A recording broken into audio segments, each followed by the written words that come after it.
listening to 7 Million Bikes, a Vietnam podcast. My name is Neil Mackay and I'm your host. This is season 6. Don't forget you can go back through the whole catalogue and find all 5 seasons of 7 Million Bikes. Make sure you subscribe and turn on the notifications. Follow 7 Million Bikes on Facebook. Go on there and give it a like. We're also on Instagram. If you do enjoy this content, then please go on the link in the notes for patreon.com and you can become a member of a Vietnam podcast and you get some cool benefits like free tickets. You'll get early bonus content as well. If you just want to buy me a coffee, there's also a link in the show notes. You can send me a coffee as well. So thank you very much to the previous people that sent me coffees. They were very much enjoyed, so very, very much appreciated. Season 6 is sponsored by our good friends over at Eddie's New York Deli and Diner. If you are in Saigon, then make sure you go check them out. Tell them that 7 Million Bikes sent you. They got 2 locations now, one in D2 and one in District 1. If you've seen the show Riverdale on Netflix, you'll know exactly what Eddie's is like. It's a slice of home comfort no matter where you're from in the world. Make sure you check out Eddie's New York Deli and Diner in D1, D2 and the Takashimaya Mall until June 7th. So enjoy 7 Million Bikes, a Vietnam podcast. My guest today is all the way from the US. He's from Boston, so he's a fellow New England Patriots fan like myself, but don't hate us for that. He worked in insurance for 19 years. You can hate him for that, actually. Before he made the leap to move to Vietnam, where he's now hosted some shows on YouTube, and he's also branching out into writing his first published article soon as well. So my guest today is Tony Fornaro. Yeah, well done. You said the name right, too. That's a struggle for most. I was worried. As it came out of my mouth, I was like, there's 2 R's in this name, and as a Scotsman, that's a challenge. One of the strangest phenomenons I've experienced since moving to Saigon is you are like, not that you are from Rhode Island, obviously, but you are like the 5th or 6th or 7th person that I've met in Vietnam that has either lived in or been from Rhode Island, which is like, if you don't know what Rhode Island is, it is tiny, teeny, tiny. So it's not like saying you're from Boston or even New England or Massachusetts. Rhode Island is so small that the fact that there's been 6 or 7 people that I've met in Saigon, Vietnam, that are from there or live there is so odd to me. I would think Boston, maybe a little bit more common. Rhode Island, no, very, very strange. I mean, I left 2007, 14 years ago, and I've only met, less than a handful of people since I left. I mean, but I don't know, I can't remember the population, but I do remember you can drive from south to north, Rhode Island, in 3 hours. Yeah. That's how small it is. Whereas in Texas, like 3 hours is down the road, right? Yeah, that's right. Yeah. Yeah. No, I mean, Rhode Island's got like, don't quote me on this, but I think like, 50 people living there. Like, it's ridiculously ridiculous. It's a postage stamp. It's really tiny. So that's why it just is like, how did you get here? Meanwhile, I mean, I'm from not far from there. So you worked in insurance for 19 years. Now, people can't see you, but they will see the picture of you. You are covered in tattoos. You have a luscious, beautiful beard that I'm very jealous of. Now, people can't see me either, but I've decided I'm going to try my best to grow a small beard during this. Well, right now we're in a kind of, people call it a lockdown, but we're not really in a lockdown because we can leave the house and everything, but schools have gone online, gatherings are prohibited and things like that. So I call it more of a slowdown, but there are some restrictions right now in Vietnam. So I've decided I'm going to grow out what I can. Now, I've done Movember every year for the last 4 years. Terribly so. Anyone who knows me or has seen my picture, I have a real baby face. I was like 20 years old and I still looked like I was 16. And so but my last Movember was my most successful one. After 4 years, I had a pretty decent mustache. So this time I'm going to try and grow out the beard, but I'm never going to get one as good as you. I was going to say, so by looking at you, you would think babyface, he can't grow a beard. But I feel like Scotsmen have grown some pretty impressive beards historically. Did you just not get that beard gene? Yeah, don't make me feel bad. Okay. Yeah, no, I didn't get that. But that's okay. So my point being, though, you don't look like someone, you look like a rock and roll star, to be honest. That doesn't mean like you look like you're on drugs or anything like that. But you don't look like an insurance agent. So how did you go from, did you have a sexy insurance job? Were you out catching like people in committing insurance fraud while you were undercover, like things like that? Or were you pushing pens? Amazing. Yeah. I was like, I was one of the sexy, I did the sexy insurance job.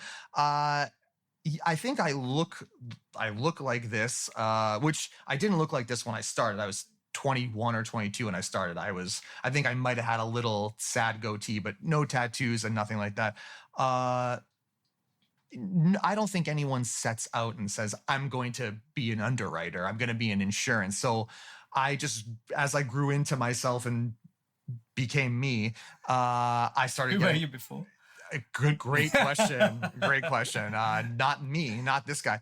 I was like 15 different people, but yeah, no, I mean, I luckily I got on with that company when it was so new and so small, and I was able to build up enough clout that when I started getting tattoos, it wasn't like you're fired. I kind of got grandfathered in and rules, but I will say, so they did have rules saying you couldn't have tattoos. No, not formally, because it was a privately owned company. It was like one guy ran the whole show, but no one else there.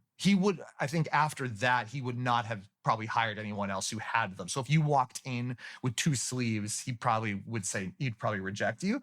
Now, let's be clear. You don't have neck tattoos and face tattoos. It's just some sleeves on his arms. It's not. It's not too severe. Yeah. It's a beard and sleeves. But I remember even at the time, when I grew the full beard out, even from the goatee, the owner of my company at the time, even then was like, what are you doing? You look terrible. Like, you should shave it. So he was very much not supportive of the beard or the tattoos. And even almost 20 years in, he would still once or twice a year be like, when are you going to shave that beard? Like, this has been going on for 19 years. I think it's here to stay. You're just going to have to deal with it. But so definitely did not set out to be in insurance. No one really does. I was, like you said, I was a pencil pusher, frankly. I will absolutely not bore anyone who's listening to this with details about underwriting in the insurance world, but it was a standard 9-to-5 desk job that was very boring, very monotonous, and kind of soul crushing. Yeah. It's funny because I've never really done a job like that. I've had a couple of office jobs, but I've always found it really interesting. And there's a weird question, okay, and then I'll explain the question. Did you play a lot of video games? No. Because, so I've never been a video gamer, right? I've never really owned a video game console. And I understand the appeal of it. It looks super fun if you get into it. But I was thinking the other day, I was like, who has time to play video games? Like, I literally, I can't remember at any point in my life when I would have had time to go and sit. And because I know you get sucked into video games and you play it for 2 or 3 hours. I'll correct myself. I had time during university when I used to play a soccer game. Anyone will know it. It's called Championship Manager, Champ Manager, where you would stay up till 3 a.m. running your own football team. And it was like, but that was the only time in my life I had the time to do that. So I was thinking, who has the time to play video games all night? And then I thought, well, maybe it's people like you, your previous position, who do have those soul-crushing, monotonous 9-to-5 jobs, which I've never had. So I don't really understand. Who then, when they go home at night, it's okay, I'm going to sit on the couch and play video games for 3 hours. And I'm not saying that's a bad thing. I was just trying to understand who has the time to do that. Yeah, I mean, I played them when I was a kid. You know what I mean? And it's like, and I just kind of got past it. Yeah, they're probably really, I don't know. I guess it never really, I played back in the US, like I played Madden, the American football game. All my friends played that. I did in Rhode Island. Yeah, so I mean, my friends loved it, so we would play. But even that, I stopped at some point. But you're right, though. Like, not when you have a 9-to-5 job, you actually do have, 9-to-5. In my case, even sometimes at some point, it'd be more like 8 to 4, 8 to 4. Whatever you do, you go to the gym or you run some errands. Or I remember, like, right up until I came here, I was basically like going to work, going to like the gym, cooking and eating dinner. And I was in bed watching TV by like 8, like 7:45, like not asleep, but kind of powering down for the night. So if I had wanted to play video games, I could have. I definitely had that time. It was routine. I had a very rigid routine, which is obviously not the life I have now. And there's something to be said for that life, I guess. I've never had that life because I've moved so much, and I've moved from jobs in cities and countries and whatnot. I think there's probably a tiny part of me that, like, that sounds awesome. But at the same time, I would never do it because it's not what I've done. So if you weren't, can I ask you a question? So if you weren't like, if you've never had a routine job like that, like what has been from, I don't know, from school on, how did you avoid not having to have that 9 to 5? Well, so I ended up in Rhode Island, worked on a summer camp, which I did on and off for 5 years, worked hospitality. Then I did street fundraising. So I was one of those people on the street. I did that for 4.5 years, raising money for charity. Then from then, that was the first time after that was when I moved into the regular 9 to 5 job, but working for charity still. So I loved that. I was super passionate about it. I was learning new things. So I was still doing fundraising, but I was doing it from behind a computer and a desk. But I was also doing, at the same time though, that's why I love my job, I was doing like community events. So I was going out and I was doing talks. I ran our open day, which had like 10,000 people come in and things like that. So my job was always really fun. And then, and then from then I went to teach English. And then again, that's not a normal 9 to 5 job, completely different hours, evenings, weekends, afternoons, morning, literally any time of the day or night, you could be doing that. And then moving on from English teaching, I did have a 9 to 5 job before the end of last year. But again, it was in the charity sector here in Vietnam. So super interesting, super passionate. And then now I do comedy, podcasts and events. Yeah, so that's what I mean. So there were times where it sounded like you were at a computer for hours, but you were doing work that you cared about and that you were passionate about. I did not have that same experience, but you were also supplementing that by going out and you were being able to be in contact with people, and so that was sort of like lifting you up. Like I never got filled up or lifted up by talking to a lawyer or an insurance executive. So mine was really, it was not only the 9 to 5, but what I was doing in those hours that just beat me down over all that time. So what did you do then? Move to Vietnam to overcome that? Is that the case? Or what? So what then? You were getting to that stage where you were going to bed at 8 o'clock, crying yourself to sleep. That's right. No, that's not. I did most of my crying in the shower. Thank you. But it was a slow burn. So it was, as I got established enough in my job through my I didn't start traveling internationally until my early 30s. So once I started doing that, like many people who kind of fall in love or are passionate about traveling, that gets in you. It changes you. It changes you. It expands your horizons. It changes your perspective. It gives you real empathy. And I've said that many times because it's true. So as I started to travel and expand my horizons, or just change completely change from my early 30s, even into my late 30s, I was really a different person. The sort of seed started to get planted about maybe, when you're traveling, you are alive, or you're a different person. You're happy. That's a change. You feel joy, which I really didn't feel back home, I could talk to people. I would go out of my way to avoid talking to people at home. And here I'm like, I traveled all this way so I could sit in like a pub or go to some tourist destination and just chat with people. And it really was some of the best times in my life, having random conversations with absolute strangers that were just like mind-blowing or heart-filling and just lifted me up. So it was a slow progression to get from traveling in my early 30s to giving up a career, leaving America at 41. Wow. And I think a lot of people listening, obviously we have a lot of expats that listen, and from people around the world, maybe who are listening, who are on the same journey as you, maybe listening to this podcast because they're thinking about coming to Vietnam. I know we have some listeners that tune in for that reason. They probably really relate to that, and it's really igniting my senses because it is reminding me, because I had the same experience, but when I was 20, basically. So I left Scotland when I was 20, and it just literally blew my mind. And what you talk, I forget about how much, because it's been so long now for me, and I'm not trying to be a show off or arrogant. It's just half of my life has been almost out of Scotland. And the first quarter, I was like 7 years old and younger, so that doesn't really count. So all of my adult life has been out of Scotland. And I've forgotten until you mentioned it there, about that experience of leaving for the first time and talking to new people and having new experiences. And really, and people who are listening who've had the experience, you know what we're talking about. Having the physical feeling of your mind expanding. It's a real physical thing. Like when people talk about, that, travel broadens the horizons, and it's, it comes from somewhere. But when you do it and you experience it, you're like, oh no, yeah, shit. No, it really, really does. Like it actually, like that's, and I've talked about this. I'm pretty sure I've mentioned it on the podcast. Yeah, I have. I've talked about it with some of our previous guests.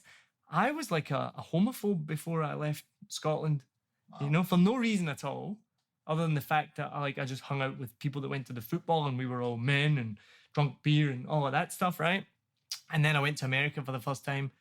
Someone who worked on a summer camp was bisexual. He was super cool. And instantly I was just like, yeah, you're an idiot. What does it matter? And it just changed like in an instant. Yeah, because that's sort of what I mean about like empathy. It's like because you got out of that very myopic tribal thing, and once you started to see how other people were or how other cultures or different, people with different whatever it is live, and then you are like talking with them and connecting with them on a human level, you're just like, yeah, I must be an idiot because like it makes no sense. But what you were saying before about your mind, there is like almost a physical thing. I never even thought of it like that, but like I've always thought of it as like, I'll say my perspective changed or my whatever, I had empathy or my horizons open. But it's true. It's like there's like a swelling of like your heart, your mind. You really do. It's an emotional thing, but like physically kind of changed you too. It's really, I've never thought of it that way, but that's really true. I think I only just thought of it like that as you were talking. It made me think about it. And I think I have thought of this part of it before. I think it ties into your mind map expands, right? So where you're from in New England, where I'm from in Glasgow, you've got a very set routine. And I've seen some stat about most people cover the same ground. It's like 80% because you're going to work every day or you're going to the gym, like you're saying, or school or whatever. So most of your life, you're traveling the same path. And so your world is very small, and maybe a couple of weeks a year you'll go for a holiday or whatnot, or you'll go a weekend away. But this is something I thought of like 20 years ago. As soon as you then leave your home country, you start to travel. And maybe that ties into the physical feeling because your mind map has expanded. So before your mind only knew this part, but now suddenly your mind knows that this exists, that exists, there's somewhere. And I think maybe that ties into the physical feeling of it. I like mind map is a really cool term too. Yeah, and I think that's right. I think and then it's your mind map expands, but it's like, and then everything else follows. It's like your heart and what you're passionate about and your love of different foods and then different cultures and then people. So the mind map, but it's the whole being map really expands and folds out, like you said. So instead of like that one, it's like a horse with blinders. You take it off and then you see instead of 10% of the puzzle, you see 90 or 100. And it's true. And it's like once you've physically gone to places, that gets in you and it's hard. It's kind of impossible to go back. And that's why I think a lot of people do leave their countries because when you go back, that's when you start feeling like a stranger. That's when you're like, I'm not at home here. I'm not like, I had that after my first summer away. I went back and I was like, whoa. So that's why I've never really lived in Scotland since. Yeah, and it's like I didn't know and it took me a while. I'd go away. You go to Europe, as an American, you're going to Spain, you're going to Paris and Amsterdam, and you're having fun. But it took a while before I was like, wait, it started to like when you get back into that routine, the 9 to 5, when you start to feel depression or just sad in some way or just lacking something like I liked my life there a lot better. And you realize like it is that build where it becomes cliche, but like, am I really living for the 2 or 3 weeks abroad that I can take? Like Americans take 1 to 2 weeks a year. They work 40 hours. I mean, I worked more than 40 hours when I first started, but most people are working 50, 55, 60. So, I mean, you're working a ton. You are kind of getting sick a lot because you're working too much, you're not sleeping, and you're maybe taking one vacation or holiday a year for a week, 10 days, if you're lucky, 2 weeks, and that's if you're lucky. And so that's that cycle of you're not really living, and it's so upsetting and so depressing, and I think that's why a lot of us leave. Greatest country in the world, right? Greatest country in the world. Don't even get me started. But this is, and I talk about it on stage. as well in joke form, because it's something I lived in America, loved it there. Like, I wanted to stay there. I'm so glad I didn't though. Like, because again, that was my first experience abroad. So I was like, oh, this is amazing. I want to live here. And thankfully I didn't get the chance to live there, and then I moved on. And people do think America is the greatest country in the world, and it is for some people, but for the vast majority, and I think most people who don't know Americans or don't really know American culture wouldn't know what the things you rattled off there, that you actually have to work 50, 60 hours a week, still get paid for 40. You get 1 or 2 weeks off a year paid if you're lucky. No paid maternity leave unless your company gives it. No unemployment benefits if you lose your job. If you lose your job, you don't have health insurance. Like, you don't get free education. You don't get free. Like, I mean, in Scotland right now, you get free prescription medication. Absolutely free. Do you know what they introduced last year? Free tampons.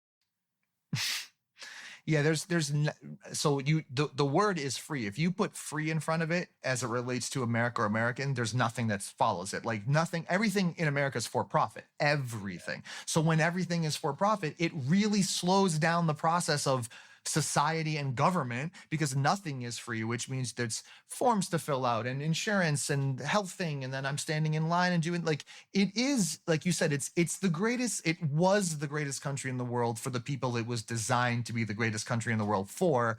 I personally don't think it has been that for a long time, but that's just my own biased opinion. But what would you say that's like post World War II for white people?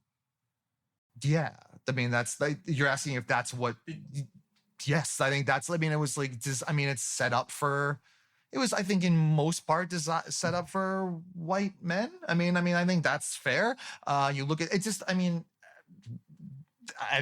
not to get into like all that sort of like that particular discussion, but I mean, yeah, America has we'll be gentle and say a troubled history and a troubled past, like a lot of countries do. But yeah, I mean, I think that I can tell you that from my experience, while I didn't have, I wouldn't say I had a difficult childhood, and I didn't really have to struggle. I was a white male in America. I didn't have to like really struggle. By the time I left, one of the reasons was that I did not identify with being American, whatever that means, whatever an American value or culture is. I didn't see it. And the things that I was hearing and the temperature and the tone of the climate being there was very unpleasant to me. And it was not the reason, but it contributed to me leaving. I just did not feel comfortable there, and I didn't want to live there anymore. And you'll have noticed this, that Americans who have been abroad or who live abroad are completely different to Americans who live there.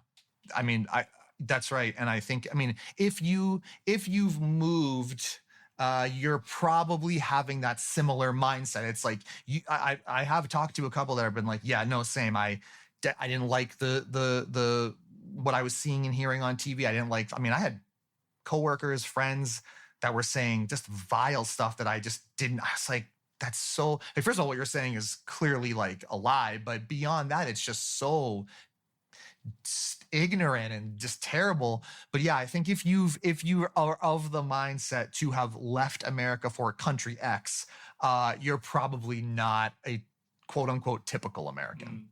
And I'm always wary not to paint everyone with the same brush, whatever topic we're talking about. And so if you're an American who hasn't left America, it doesn't mean you're a bad person. It doesn't mean that you're a racist, or it doesn't mean that you're closed-minded.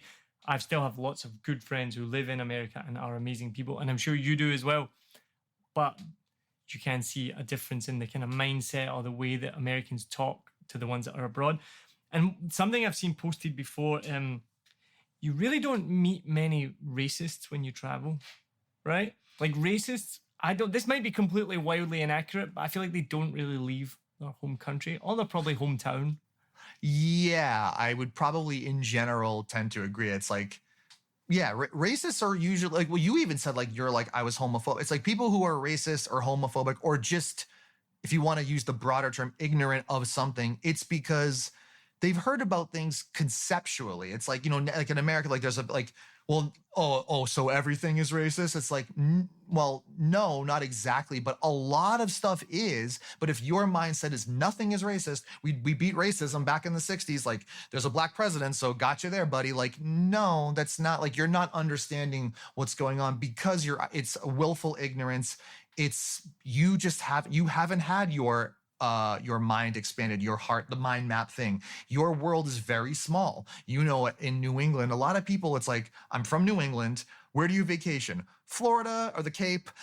Maybe I went to Jamaica one time. Maybe I was in the Bahamas for a minute. And that's you're not seeing the world. You're not talking to people. You're not. Maybe you were abroad and then like you met someone who was not like you, who you had previously said some bad things about in general, but then you met them and that changes. That's humanity. This is empathy. This is what I'm talking about. So it's like, if you don't have that experience, or you have the option to do it, but you don't have the means to do it, your world is going to be small. And in that smallness, you will think small, which is typically ends up being bigoted or racist or misogynistic or whatever, because that's all you know, and you don't even know that that's wrong.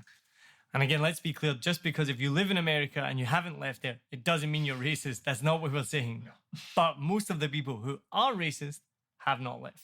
I think that's probably, I mean, we're speculating or generalizing, but yeah. Because when you travel, and no matter what country people you meet, where they're from, they're generally pretty cool and pretty open-minded and pretty liberal, I guess is the best way to put it. Like, I've not really met many people who have left their home country or live in another country who are not liberal. I'm not saying there's none, but I'm saying there's not many. I think it lends itself to being a bit more liberal than conservative. I believe that, yeah.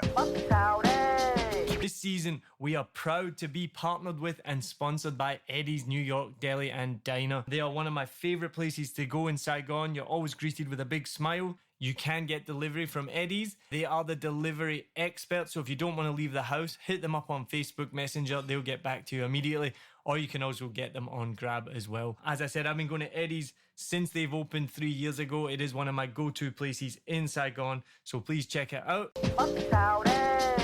Now, I've got a story for you. Now, one of the sad things, I guess, right, is when someone does travel or move or leave, and then they bring those opinions with them, right? So that small percent of people who do. Now, this is a bit of a sad story. So not sad in terms of depressing, but sad in terms of the topic we're talking about. Now, I was a Rangers fan growing up, Glasgow Rangers, which means that you're predominantly Protestant, and Glasgow Celtic are Catholic, right? And that comes down to the school you go to. Well, obviously it comes down to your family, but then it filters into which school you go to, which football team you support. So if you go to the non-denominational school, you're generally a Rangers fan. If you go to the Catholic school, you're generally a Celtic fan. And from 5 years old, you know that you hate each other, right? This is an education for me so far. Right. Yeah. So this is how it works in Scotland. And so, I mean, if you want to know someone's religion, you don't need to ask what religion are you. You say, what school did you go to? And that used to be used to discriminate people for jobs and things like that. You can't put on a job application what religion you are, but you do have to put down what school you went to. So if it was St. Ninian, St. Mary, St. Paul, St. Joseph's, right away, like, okay, he's a Catholic, right? Wow. So that's inbred into the system in Scotland, and it's still there, but I think it's better now. Like most things, societies become more liberal. But to go back to my story, so I was living in New England at the time. I was actually in New York for a vacation that weekend. And Celtic, who's not my team, were playing, and I remember it clearly, we're playing Dunfermline, which is a small team, in the Scottish Cup final. I've looked it up before to corroborate my memory, which is correct. It would have been about mid-May, because that's when the Scottish Cup final is. Now, again, I'd had this experience where I'm now living in America. My mind had opened. I loved everyone, and this is amazing. The life is so good. Everyone's so good. It's so great. This summer camp had been this enriching experience. Met all these amazing people from around the world and America as well. And I'd just gotten a brand new Rangers away kit. I still remember it. I had the blue and red sash across the middle. People, if you're any Rangers fans listening, you know the ones I'm talking about from about 2000, 2001. So I just got this brand new Rangers top, and I was like, right, I'm going to find a bar to watch this game in New York, right? So I went on. I mean, this shows my age. This was pre-Facebook, I think even pre-MySpace. It was like, I literally went on, like, remember you used to have like forums? Oh yeah. Like fan forum. So I went on like a Rangers American fan forum, or it might have even just been a Rangers fan forum. And it was like, hey, you know, I'm from Glasgow. I'm in New York. I'm looking for a bar to watch the Celtic game. Can anyone recommend a bar? So someone recommended a bar. Couldn't find it. Eventually found it with a friend, brand new Rangers top on. And we were late. The game had kicked off and the game started at, I can't remember, 3 o'clock or whatever the time was. It was about 3:15. I walked in, opened the door. And I got the door open about a foot. And this whole bar was full of Celtic fans. Like full, which is green and white hoops, like a really distinctive jersey. And so I didn't even get a foot in the door. I didn't even get the door open. It was packed. And this guy just looked at me up and down. He's like, you've got to be fucking kidding me. In like a real strong Irish accent. And I was like, okay, bye. Closed the door and took my friend and was like, come on, let's go. And they're like, what? I was like, come on, let's go. And like just walked as fast as I could. So what I later found out, because I went back on this fan forum and I was like, to explain what had happened. And they were like, who told you to go there? That's the biggest pro-IRA Republican Celtic fan bar in New York. That was like a death sentence that they gave you. And I wore my brand new Rangers top as well, which I was actually thankful for, because if I'd worn normal clothes, I would have just walked right in, ordered a beer, and then probably said something, and they'd be like, wait, you're a Rangers fan? You know what I mean? So for me, the sad part was I was, 3,000 miles from Glasgow to New York, right? 3,000 miles away from bigotry, from hatred, from sectarianism. I was like, yeah, I'm going to go watch the game. We're in a neutral territory. I'm going to wear my new Rangers top. I'm going to have some banter, some fun. And I literally got chased out before I even got my foot in the door. And so the sad part is, you know, I naive at the time, only 20, didn't really think about New York having a massive Irish Catholic population, which would be then by definition or default Celtic fans.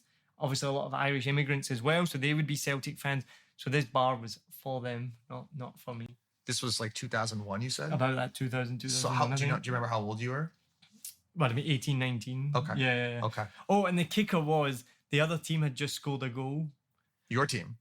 So it wasn't even my team that was playing. It was just another random team. So it was my rival against a small team. So I was just wanting to go as a neutral and just enjoy the game. And part of the reason I think when I opened the door, the bar was silent, was the other team. So, and again, I've looked back on it. The other team took the lead after about 18 minutes. Celtic went on to win it in the end. But I think that was the kicker as well. I opened the door, brand new Rangers top, like, hello. And you're probably lucky that you just like put foot in the door. The guy was like, fuck off. And okay, bye. See yeah, totally lucky. Yeah, that's great. I mean, that's an interesting experience too. It's like, so I haven't had, that's the thing. This is my first, like you're in your like late teens or whatever it is. Like I've only lived abroad for the last year and a half as a much older person than that, double that age, more than that. So it's like, I haven't had that scenario could never happen here. Obviously it's like not possible just because of like everything that happened, that like it's impossible to happen here. But that's so it's very interesting to hear like, if you're a fan of this club, then this means you're this. And then I can use that to discriminate. You can be discriminated against in America for many different reasons, but they're just kind of more obvious versus like, oh, you like Celtic or whatever it is. Like, you know, I don't like that you're, you know. And this was another thing that changed for me traveling was I instantly stopped being a bigot, I guess. Yeah. I mean, and I was never a bigot. So there's this weird thing in Glasgow where like my best friend was a Celtic fan. And we'd go to games, sit in different ends of the stadium, shout abuse at the team, shout abuse at the block of fans, you know. And then we'd meet up for a beer afterwards and we're best friends. And I had people who were the biggest hypocrites who would try and pretend they're anti-Catholic, sing all these songs and blah, blah, blah. And then they'd go home to their Catholic wife and kids, you know what I mean? So there was a kind of known thing of like weekend bigots. And then a couple of friends who took it too far and they wanted to be full-time bigots, and I distanced myself from them pretty quickly. But again, that was something when I left and I traveled and I was like, yeah, I mean, I'm not into that at all. Like, I can't believe I used to sing these songs, literally sing songs about killing Catholics. Like that was what you would do. It's so tribal. You would sing these songs. We would go to bars and the jukebox would be all songs of like anti-Catholic songs. So For me, when you're talking about earlier, you said, I made the joke and I said, oh, who were you before? And you said, oh, well, there's been 15 different versions of me. I related to that when you said that as well, because I've been through that, who I am now. I still feel I'm the same person, but I'm not a bigot and I'm not a homophobe. So that's a massive change. For the better. Yeah. I mean, like, but that's, I mean, so it's like, I never considered myself like, I mean, you mentioned like the Red Sox at one point. I think like I used to have season tickets with my friends. You hear some like really in the bleachers, you hear some vile stuff. Mostly it's actually misogynistic, not racist, but it's not good. It's all terrible language. So growing up, I never thought I'm a bigot or I'm racist or I'm misogynistic. But now in the year 2000 and I almost said 2001. Yeah, that's where now we're perpetually in 2001. In 2021 and being the age I am now, it's like I've been educated more now from friends who it's like, yeah, you weren't an overt racist or you weren't overtly misogynistic, but there are things that were just built into you that you didn't even understand. You thought you were an ally. You thought you were one of the good ones, but there's just internalized stuff in the system that was set up to benefit me that I didn't understand, that I was not as helpful as I should have been, or I wasn't as aware. And so I was complicit in a lot of those things too. So that's this whole thing. Like I like to hear about, it's cool to hear about, or heartening to hear about, I used to be this, I didn't even know it was wrong, even though like the older version, he was like, what is wrong with you? How could you be this ignorant? It just felt normal or tribal, like you said. And when I said like 15 different people, like it is true. Like forget about my 20s, that's like a whole other story. But even in my 30s, it's 3-4 different people. And now I'm a different person. No, that's not a trite or a being facetious. I'm a different person now than I was probably in like January. I'm trying to sort it all out and constantly grow. I'll usually fall on my face and have something happen to me where something just is traumatic or something like this, like most people do. And I'm trying to figure out, I still screw it up all the time. I'm far from perfect and I'm still not where I need to be or want to be. But like most of the things that are coming for me is a sincere effort. I'm trying to just be a better person and sort life out here. Because as you know, life in general is hard. Life in Saigon is it's not a 9-to-5 routine, but it's super chaotic. Yeah. Well, we won't go into the chaoticness. That's definitely not a word. Chaoticness? No. I think it might be. Maybe. It is now. I mean, I'm an English teacher, so yeah. Well, I love it. Was it Mitch Hedberg that said all words are made up? Mm-hmm. I was like, yeah. Yeah, I mean... No, that's true. Yeah. I mean, Took you a second. Took me a second. Like, wait, no, yeah. that's literally true. Yeah.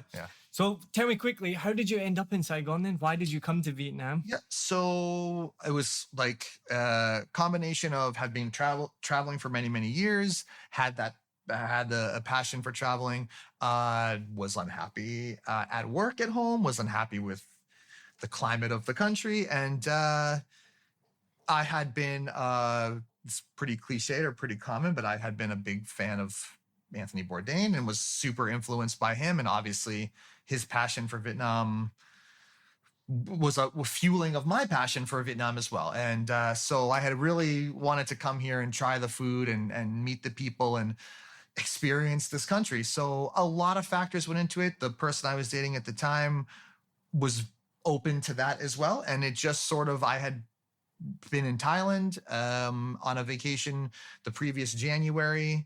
And by that February, we had purchased tickets, one-way ticket to come here. And we were here by the end of the year. So it was a culmination of a lot of travel, a lot of change, personal change, and feeling listless and unhappy at home and kind of wanting to go to live abroad for the first time and kind of play Bourdain, play tourist, but also having a genuine Vietnam experience and live here. Well, and now you've been the host of YouTube videos doing cooking. Was that like an amazing thing? If you're a fan of Anthony Bourdain, was that just...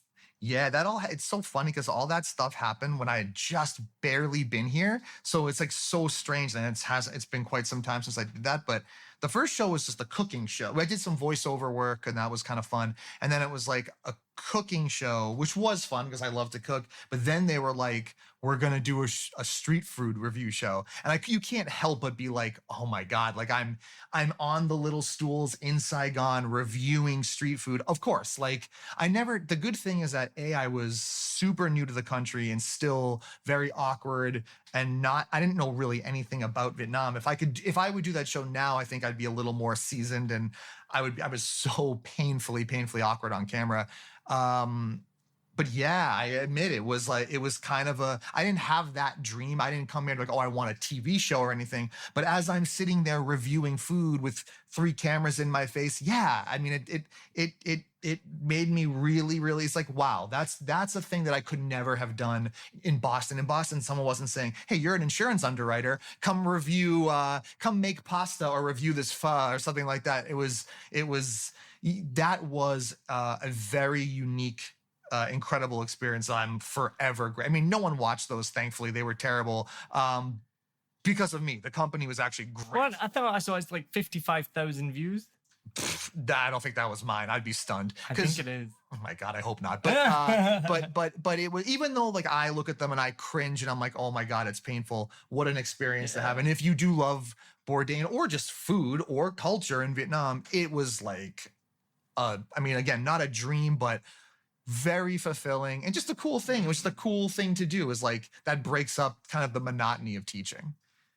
It's a common theme on this podcast, and especially for foreigners like ourselves, it's the opportunities here are unknown almost, in the way like you didn't come here thinking like I'm going to be doing this TV show or YouTube channel video doing cooking. I didn't come here thinking I was going to be doing stand-up comedy. You know, when we've done shows at the Hard Rock Cafe with 140 people, and I'm just like, what is going on? This is insane. Doing a podcast, and then that's been, when I first saw that the podcast had peaked at number 6 on the Apple podcast charts in Vietnam, and I'm just like, wait, what? And I was next to like the BBC and some other like big name kind of outlets. I was like, wow. So again, never came here with those intentions, and then that's why I think people, and we talk about it often on this podcast as well, Vietnam is crazy and Saigon is crazy and it drives you wild, but then at the same time it's amazing, and there's so many good things that you can do here.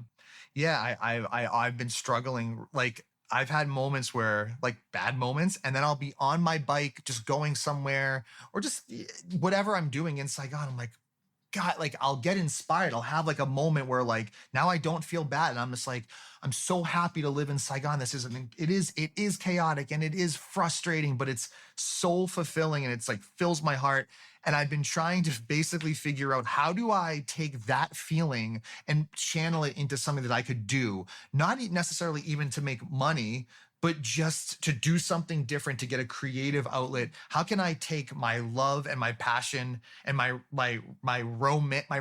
romanticizing of Saigon and fuel a career or do something like that? Because it is a magical, spectacular place while being incredibly frustrating. Yeah. It comes up all the time. It's what keeps us all here, I think. Right. Yeah. It's the thing where like, it's the most common thing. How long you been here? 3 years. How long were you supposed to come for? 2 weeks. Yeah. Supposed to come for 6 months. It's 10 years later. 6 weeks. You 6 weeks. So 5 years later. Okay. So like so that's the most, right? You nailed it. So I knew I was going to come I said 1 year. It instantly turned to 2. And now I'm like, well, in a pandemic world, I refuse to put a timeline on it, because it could be 3 years. It could be 10. I don't know. So we're going to move on to the final questions. But before we do that, I'm going to give I mentioned season 6 is sponsored by Eddie's New York Deli and Diner, which is in District 1 and District 2. Have you been to Eddie's? I love Eddie's. Love Eddie's, yeah. That's a perfect answer, because they're sponsoring the podcast. True answer too. Yeah. So you are an American. Tell me tell me about your Eddie's experience. Yeah. So there's I've only driven past the one in D1, but I've been physically in the one in D2, and I've ordered from them. That whole team are like, guy who owns it is super nice guy, and they make classic diner food. And I spent a lot of time in New York. They just make classic diner food. It's really good. It is like, if you are craving, if you're a Westerner here, or it's, I guess, specifically an American, if you are craving that American food, that American breakfast, it's just, why wouldn't, like, it's a diner setting. It looks cool. It's aesthetically really cool with good food. And it hits that spot of like wanting that Western sort of nostalgic American experience. So Eddie's is top notch. Yeah. So make sure, check out Eddie's. What a review. Can't even script that. We haven't even rehearsed that. I didn't even know I was going to ask that question. It's true. Legitimate. But it's true. And not even just for Americans, but I mean, myself as a Scotsman, and anytime you go in there, you see so many people. You actually don't see that many Americans there, as many as you would think. You would think you're just going to only see Americans, and you go in and there's people there from all over the world. Yeah, no, that's true. So, yeah, I mean, it's not just an American thing, I guess, but yeah, all over the world. I mean, who doesn't sometimes just want like a cinnamon bun and pancakes and bacon at 2 p.m. or something? Yeah. One of my personal favorites, which is a very American thing, and I don't even know why, home fries. Oh yeah. It's just cubed potatoes. We have potatoes in Scotland, we have fries, but American home fries are... But they're salty and so good. Something good about them. They're really right? good, yeah. Talking about something that's not good. Oh. One of the questions I'm going to ask, have you ever tried durian? I have. And it is correctly put into the category of shit. It is not good. Yeah, it's not good. Everyone talks about the smell, which is horrible, which is why people talk about it. But also that it tastes terrible too. So it's a wonderful combination of just being bad. Yeah, it's really, that was one of the first, I remember when my then partner, we were in the grocery store for the first time here, and she had like a visceral reaction to it. She was like, what is that? And she took off, and it didn't bother me as much, but I quickly identified, I'm like, that's durian. It like sent her like running down the aisle. So it's pretty intense. The thing about durian as well is it's in this spiky, hard shell exterior. So like, that's a sign right away. Don't eat me. Don't open this.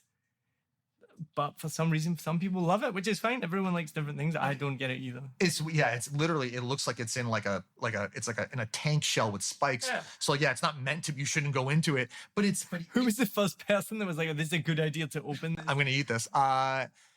But it divides. This is not just like a Western thing. It divides people here. People here either love it or hate it. There is no in between. So you can go to a Vietnamese person like during, they're like, no, it's disgusting. So even in Malaysia, we traveled Malaysia, same thing. It is one of, you don't have a tempered opinion about it. It's like, I love durian or it is vile. I do not enjoy it. I'm sorry to say, if that offends anyone, I do not like durian. I don't think anyone's offended. Now, in Vietnam, you might be shocked to know this, there are 63 million motorbikes for a population of about 96, I think. I think I've heard some form of this stat. Insane.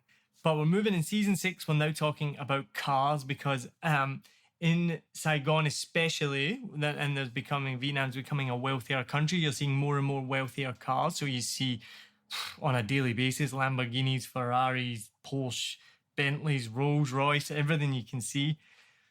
But sometimes the paint job doesn't match the quality of the car.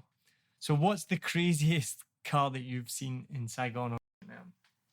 You know what's funny? I don't think I've seen like where I've been like, oh, this is a crazy car. I think one time I did see like it's funny you said that. I haven't thought about this until you just said it. I think it was actually I think it was either a Lamborghini or like a Ferrari, like some like a $200,000 car, and the paint job on it was like a pastel, like it was terrible.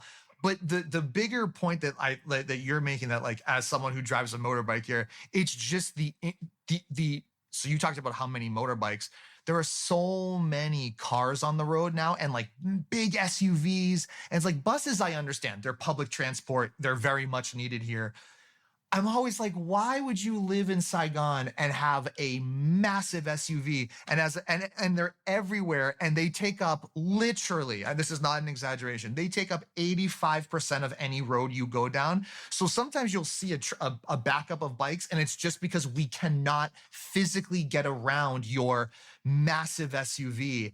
It makes me, I have in America, I had very bad road rage. It's better here, but every day when I'm just like, oh yeah, it's 2 buses and an SUV, and we're gonna be here for 25 minutes because the road is not set up for it. But you know whose fault that is? Tell me. Americans. Yeah, probably. Yeah. We don't have SUVs in Scotland. I mean, we probably do, but not to this same extent. In America, that's just the normal. It's so common. Family car. Former driver of 2 or 3 different SUVs. So. Yeah, there you go. So they're just copying American culture. Okay, that actually but it makes doesn't sense. fit for Saigon. Is the true point though? The roads are not big enough. They're not wide enough. Yeah. And sometimes they will take an SUV down a hem, which a hem is, if you're not from Vietnam or not been to Vietnam, is like a small laneway. It's not meant for an SUV. It's not, a hem isn't made for even a mid-sized car, but it's true. Like and they'll go down that hem with a lot of confidence. Like it's no problem. It's like, what part? Because of all of the physical, like physically you're trying to break the laws of physics, and then there's going to be street carts. So it's like you had no chance of making it through here. I always blame Americans. You're right. Bad on us. But here it just does not make sense. Yeah. The roads are not meant to do it. Yeah. Now, so don't give the same answer then, but what is something that happens in Vietnam that would be looked at strangely in America? Something that happens in Vietnam. There's a few answers you could do for this, but I think just the lack of personal space here. In America, outside of if you're in a subway in maybe New York or something, there's a lot of space and you're not generally coming into close contact. In Vietnam, it's like it's just, that's not, the cultures are different, and it's like just very common to just be very much in someone's personal space. And that, for someone like me who doesn't love that, has had to like really adjust to. There's a few things culture that probably Americans would sort of find strange, but there is a lack of, people here don't seem to need personal space, where like in the West, I think it's just more common and we kind of crave it. So if you're into a lot of personal space, or if you like quiet, you're not going to get it here, I promise. The one with the personal space, the only time it really bugs me is when you're waiting in line and someone has to come right on your shoulder. Yep. And like, you're like, dude, just take a step back. Like, it's still a line. Like, if you go one step back, you're still behind me in line. You don't have to be like on my shoulder. That happens all the time. Yeah, it's like you can't physically occupy the same space I am, so I'm not sure what the end game is here. But yeah, you're gonna be brushing up against people. So I mean, it's just a thing. It's just people do this in America too, but people don't. If you're talking on the phone, speakers on, you're yelling into the phone. I never liked that when people did it in the West. I also do not like it when people do it here, but that also might be my own issue as well. I've got a joke on that where there's nothing louder than a Vietnamese man on a mobile phone in a lift. Oh yeah. Yeah. Yep. I mean, it is just screaming. It's just screaming. It almost doesn't even seem like a conversation. It'll seem like they're angry, but they're not. It's just a normal conversation. Yeah. Like, why are you so mad at this? They're just talking. But I've added to that joke just this week. It's actually no different to 2 Scottish people. I thought about it. I was like, yeah, it's exact 2 Scottish people talking. All right, how you doing, mate? Aye, all right, we get up the pub after work. All right, aye, how you doing? Fucking I was like, it's honestly probably not that different. It's just a different language. Now, conversely, what is something that happens in America that would be looked at strangely in Vietnam? Probably like everything. You said it's funny because sometimes the culture there is revered or they look at it in a very positive way. But I think everything in America is different than almost on purpose. It's isolated from like every other, why we use inches, feet, pounds, and no one else does it. We use, it's, some people here are like, oh my God, it's 30 degrees out. Like in America, that's very cold. So I'm just like, wait, it's like 90 or 100. So everything that is done in America could not be more different than it is done here. So I think maybe even the lack, that whole American exceptionalism thing. America is like, you first, don't care about anyone. And the beautiful thing is here is the opposite of that. People are very communal and they want to help you and that kind of stuff. So I just think maybe we talked about it before, where like from how the government it works to how healthcare works to how people treat each other is so vastly different than everything that's done here. We don't take our shoes off to enter a room. I mean, like everything is really, really, really different. So probably if you're coming from Asia, Southeast Asia, or maybe particular like Vietnam or Thailand or something like that, going to America, there's almost nothing in common. So I think the whole thing would be pretty intense culture shock. Oh, I've just thought of one.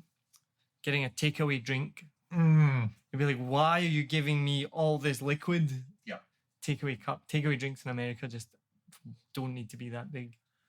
Well, yeah, that's right. I mean, that's true. Everything in it, we consume a lot as Americans. That's actually a good point too. Like just everything, from food portions to prices to like the way it's true. It's everything is 10x. It's massive as was what it would be here. Yeah, that's right. Yeah.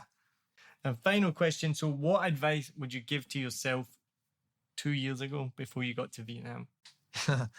Yeah, it's like avoid that pesky pandemic that's about to hit and ruin everything. I think the advice would be like be lighter, accept things as they come. When bad things hit, and they will, don't let it consume you. Things here change very rapidly. You're down, you're up, you're down, you're up.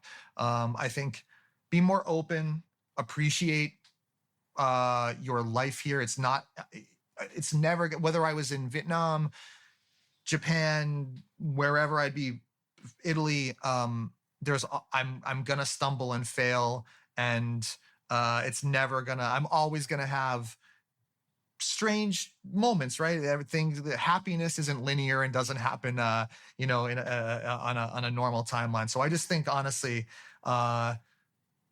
be light, don't carry things around with you, and appreciate where you are and how beautiful and incredible this country is. Even in like the darker times, it's still beautiful to be here versus back home for me. Awesome. Well, thank you very much. Tell us quickly what's next for you. You said you've got an article being published soon. What else is in the pipeline? That's like really in the infancy stages too. I'm just about to interview the subject, and then we'll write the article and do a photo shoot for it. And so that's that's an experience I could never have had in the US. So that's about I'm in a very I'm in a sort of strange time where I'm trying to figure out what I'm doing next, right? I've been teaching, I've done the YouTube stuff, and I'm trying to figure out what's the avenue to be happy. Like I said, how do I take how this country inspires me and makes me feel good and be creative and do something that fuels me and makes me feel really good. So for you, it's comedy and podcasting. I don't know what it is for me yet. So I'm in it's not a great answer, but I'm in a sort of a strange transition part. So I'm trying to figure that out. So maybe that's relatable to people. I'm not sure, but just trying to be happy, man. Trying to figure it out. Yeah. Cool. No, I'm sure you'll get there. I've been through all these. I'm still going through all these phases in life as well. Like you say, happiness isn't linear. Life isn't linear. I'm trying to not sound like a wise old man, but I know I've noticed in my life, and I'm sure you have as well. It really does have its ups and downs. Life is a roller coaster. Sometimes things are amazing. Sometimes things are not. But at the end of the day, as Bill Hicks said, it's just a ride. It's just a ride. It's a wild ride here in Saigon. But yeah, that's exactly right. Awesome. Thank you very much. Cheers. Thanks very much for listening to this episode of 7 Million Bikes, a Vietnam podcast. Don't forget to subscribe from wherever you're listening from right now. Turn on the notifications as well so you never miss an episode. If you're new to the podcast, make sure you go back through. We got 5 seasons of amazing guests that you can listen to their stories as well. Please get in touch. I always love to hear from our listeners. It's one of the best things when I wake up in the morning and I open up Instagram or Facebook and I've had a message from someone telling me that they've been listening from America or Australia or anywhere in the world. So please let me know where you're listening from, or Vietnam as well, obviously. I always love to hear from people. I want to give a massive thank you again to our Patreon members, Brandon Thompson and Zion Johnson. If you do enjoy this content, you can support 7 Million Bikes of Vietnam podcast on Patreon. The link is in the show notes. You can become a member of a Vietnam podcast and get access to exclusive member benefits like free tickets to comedy shows or even a free 7 Million Bikes t-shirt as well. So check that out in the show notes, as I said, and you can also buy me a coffee or a beer if you want on coffee.com, so make sure you check that out. So thanks again for listening. Really hope you enjoy season 6 and you can stay tuned for the future episodes. Cheers.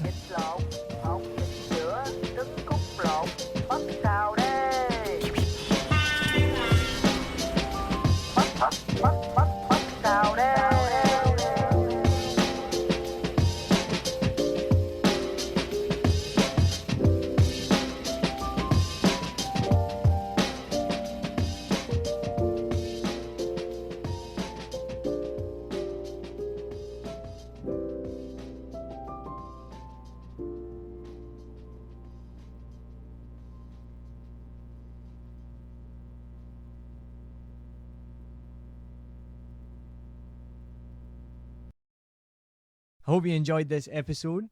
If you're like me, you may use your laptop at places where you have to use public Wi-Fi. This opens you up to digital snoopers. It's a massive problem. It can be your internet service provider, or you know who, looking at what you do online, or a cyber criminal trying to steal your bank passwords or credit card info, or even a hacker at the next table trying to steal your sensitive data. These days, it is vital that you keep your data safe. NordVPN keeps all of these snoopers away. It makes your internet activity private, protects you from accessing dangerous websites that are phishing for your data, and lets you enjoy your favorite content securely, even while away from home. And it's easy to use, even I could use it.